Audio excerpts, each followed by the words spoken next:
I'm Blaze Misculin from Redleaf Consulting Group, and this is the second episode of Cross-Cultural Conversations. Today we'll be talking with Rick Struzynski from Chicago. He's the founder of Chicago Sales Strategies. Rick has spent 11 years in China and worked on 5 continents across the globe.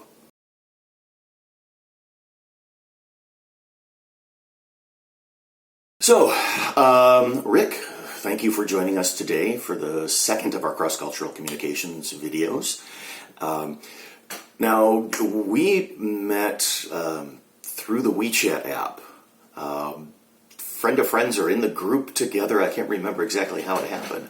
But it turns out that we're from basically next door. I'm up in Wisconsin, you're down in Chicago. And we met on a Chinese app with a lot of other expats while in China. What were you doing in China? Well, first of all, thank you for inviting me. It's my pleasure to be here. At the time we connected, I can't even remember what I was doing in China, but I can tell you how I first got over there.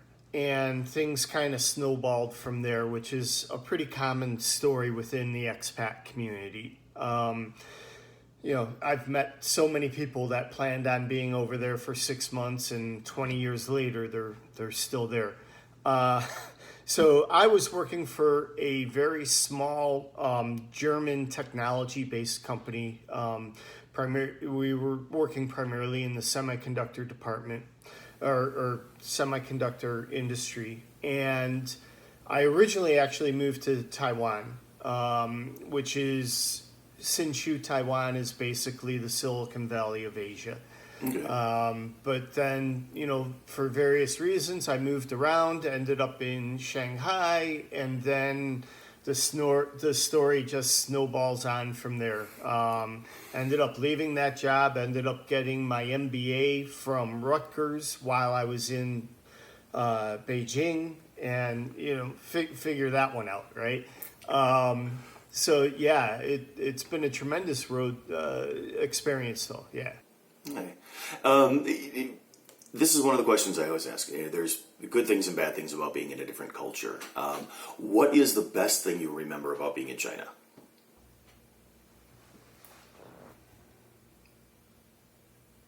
Well, I'm going to say 2 things. When I first got there, it was how we were treated. How foreign expats were treated, specifically Americans or even Western Europeans. We were treated extremely well by both the people and the system. And now that, of course, changed over time. Today, it's a very, very different situation. And then The other thing is good Sichuan hot pot. I have to agree with you there. Whenever people say, what do you remember most about China? I say the food. Yeah, good Sichuan hot pot. And you can't get it here in the States. I mean, go to Chinatown, it's not even close. No. Now, on the other side, what was one of the biggest obstacles that you had to overcome, aside from the obvious of, learning the language? So when I first went over there, so this was I first moved there in 2004. I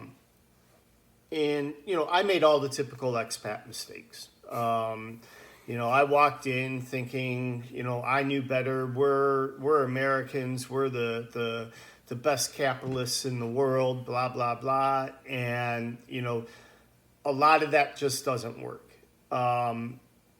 But what I've also come to find is that there's a lot of things that locals will tell you that you have to do it this way, when in reality you don't. There's some things that you do have to accept as the reality, whether you like it or not.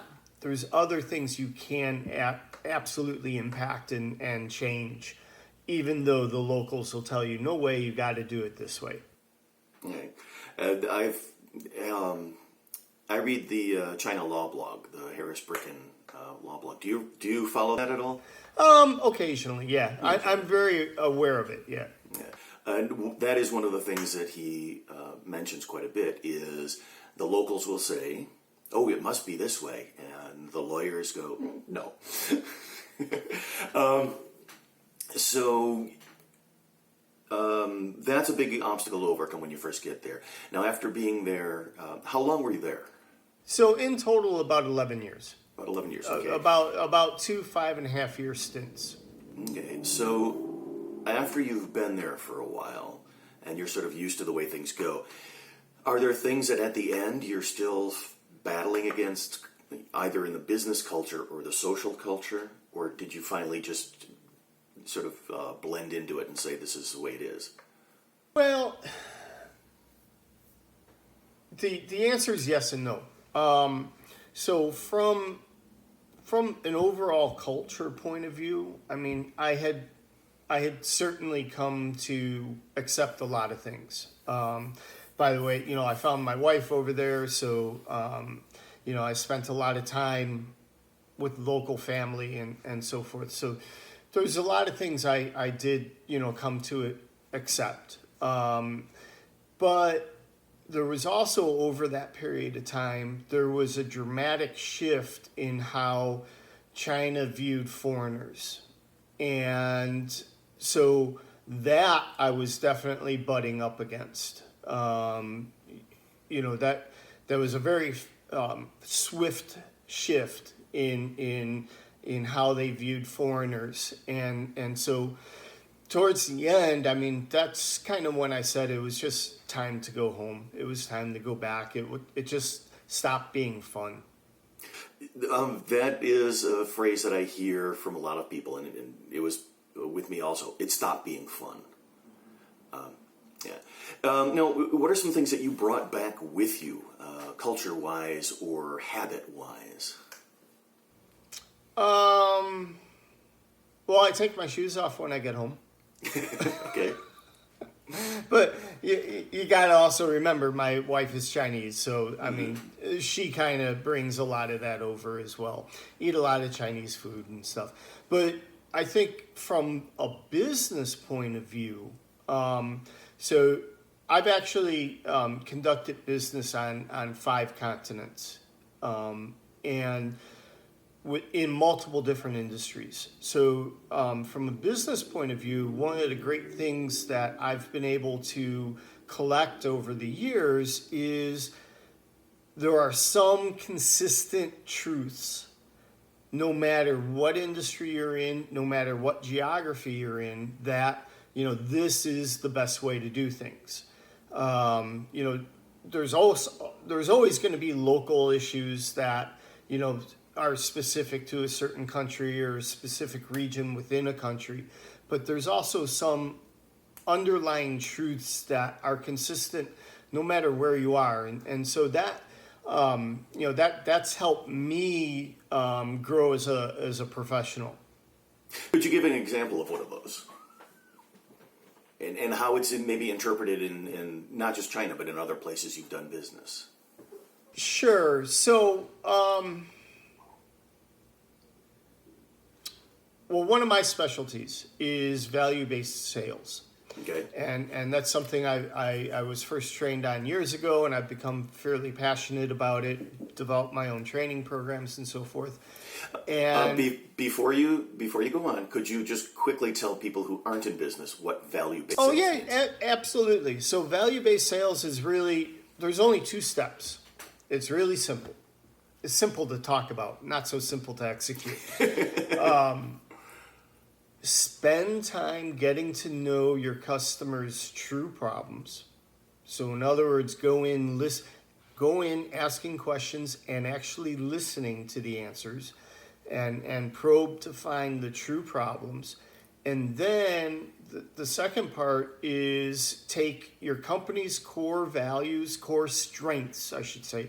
Take your company's core strengths and craft a solution that's going to fix that problem that you've identified from the customer, and then monetize it. Because the whole concept of value is that it's not tangible. It's a certain benefit you're getting that in on the surface is not financial, but it can be translated to something financial. And then so now that's something that means something to the customer, and then you move forward, and customers will come to accept you and know you as a trusted advisor because you're really solving their problems. You're not selling them something. Okay, so then how do you apply that in different cultures? How is that universal? Absolutely. So the universal part of that is how little it's actually utilized. It's a very foreign concept to a lot of cultures. For example, China. If you can't touch it, feel it, smell it, taste it, it doesn't exist. So you come in with kind of a barrier there, but what I've found is that the methodology works absolutely no matter where you are. You may have a tougher time gaining acceptance of it and getting that ball rolling and in my case working with the sales team and coaching and mentoring towards it. But I have yet to find, so I've done business in Brazil, throughout North and Latin America, Western Europe, Asia, and I've yet to find a culture that once you get past the initial barrier, it doesn't lead to success. I mean, you're going to find that you're going to close more deals and improve margins both at the same time. Okay. If China is an example of a culture where it was difficult to do that sort of thing, where does it fit the best? What culture have you done business in that most, I'll say, meshes with American? Yeah. Okay. So I'll leave Canada out of that. Yeah. I would say actually over England, I would actually put Germany. Really? Yeah. How? Okay. So the thing you got to keep in mind in Germany is that they're very, very strong engineers. They're very, very detail minded. Mm-hmm. They place a significant emphasis on quality. Now, quality is something that, again, is not tangible. It's a value. And so I think the Germans, more than anyone else, really get the idea of value-based decision-making. Okay. What was your favorite culture to go into, either as a business person or just as a person experiencing that culture? Well, so from on a personal side, it's Southeast Asia. The whole region, Malaysia, Thailand, Vietnam, Singapore, that whole region, I found the people just to be amazingly friendly, generally very optimistic towards Westerners in America. One of the things that surprised me the first time I went to Vietnam, even the smallest shops accept two currencies. Vietnamese dong and US dollar are the two currencies that they accept. And, first time I was scratching my head. I'm like, it wasn't that long ago, guys. But yeah, I mean, that's how friendly they are towards Americans. Professionally, I think, I actually really like China, in the fact that it's the most pragmatic country I've ever seen. If you even just look at the structure, right? The central government laws are written very intentionally vague. They do it very intentionally to make it very vague because they know they have a very cumbersome bureaucratic system. And so by making it vague, they allow people at the local levels to find ways to get stuff done without actually breaking the law. So, they're very pragmatic. So you'll run into a challenge and they'll be like, no, we can, no problem. We'll find a solution, and it'll be a legal solution based on how vague the laws are. Okay, it's an interesting way of looking at it. What advice would you give someone going into, for the first time, going into a business situation in another country?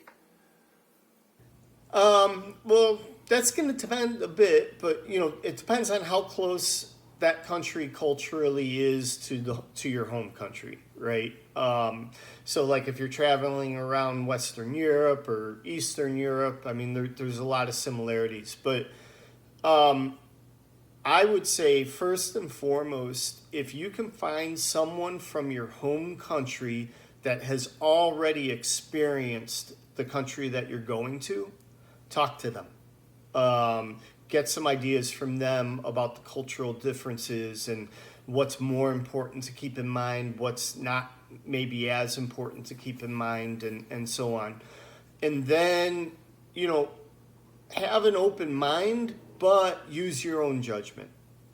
So going back to what I said previously about China, where, the locals will tell you some things just have to be this way, when in reality they don't.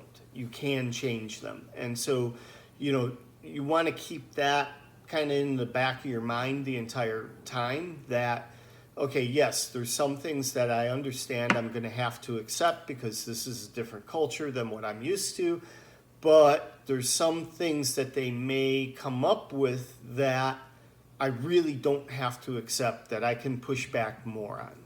Okay. So we've been going for about half hour here. Any last words? Any recommendations? Any advice for people who are dealing with different cultures?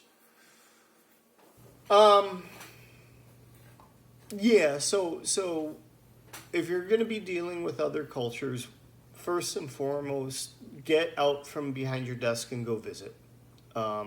There's no way you can manage another culture without having actually physically been there and experience it. Keep an open mind, but also keep